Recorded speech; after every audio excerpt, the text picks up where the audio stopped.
called Classy Apps for Active Learning. Hi, my name's Kim Bacon. I'm the head of GCSE at Kingston College. There are many great free apps that can be used in classrooms to help facilitate an interactive and engaging learning environment. We found that the kids generally feel very inspired and motivated to achieve when they're using these free apps in classes.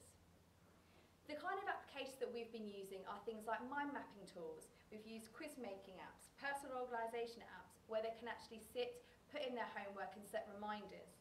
We've used creative apps such as Show It, which means their kids can actually go, they can look for information and they can show it on an interactive whiteboard and play the video back to the rest of the class. Great for a recap tool. How we've used the iPod so far is we download a load of free apps. We've used them in different ways. So we have used them in classrooms to use as a differentiation tool. So for those more able learners are able to go and investigate things, they can look at Google Earth. For geography, they've used different things to be able to expand and stretch their learning. We've also used it for the non-able learners who've been able to do hangman activities and remember keywords in, again, a more interactive and fun way. We've also used them during our enrichment activities in our after-school clubs. This is where we help use them for active learning. We get the science club, for example, they can go and research activities in groups and find out about new topics. They can discuss it, which also helps with collaborative learning. Another way we've used the apps is to help to facilitate with homework. Our students are research students who are usually not particularly good at doing homework. One of the ways we've used the apps to get over this is by using applications such as Cranberry and Flashcard. What the students do is at home on Google, they come up with some keywords that they use for flashcards, so questions and answers. They do this in Google Forms. That way when we access Cranberry or Flashcard, they can actually access those questions and we can use them in class. So A, I can check if they've done their homework, and B, I can make sure that they're actually doing active learning and they're utilising their own skills. So the reason why we decided to trial this cost-effective way of utilising apps in education was because I read a study about a school in Australia who actually used iPads, and they used the free apps and iPads to actually help engage learners. The major thing that it did and what they found was there was an increase in grade profile of their students' achievements with the use of these applications.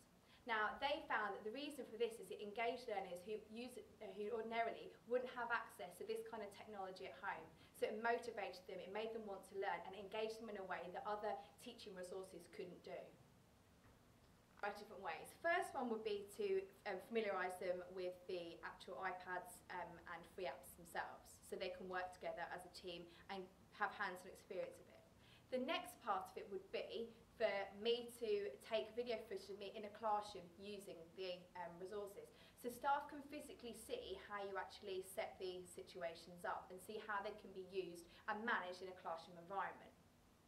Then what we can do is we can get the staff to then have a trial with, they have sharing slots where they can put together how they'd use a specific app and they can trial it out on the staff so they get a first-hand experience before they go live in the classrooms. So how we set it up would be nice and simple. We'd get the iPads and iTouches and we'd preload them with the existing apps we already have downloaded. Then what we'd do is we'd obviously give them staff to obviously then go into the classrooms and start teaching with them. The key to this is monitoring and evaluating. How we do this is nice and simple. I want to make sure that we get both feedback from staff and from the students. So what we do is set up a survey where the kids and staff could obviously give their responses to see how useful they're finding it.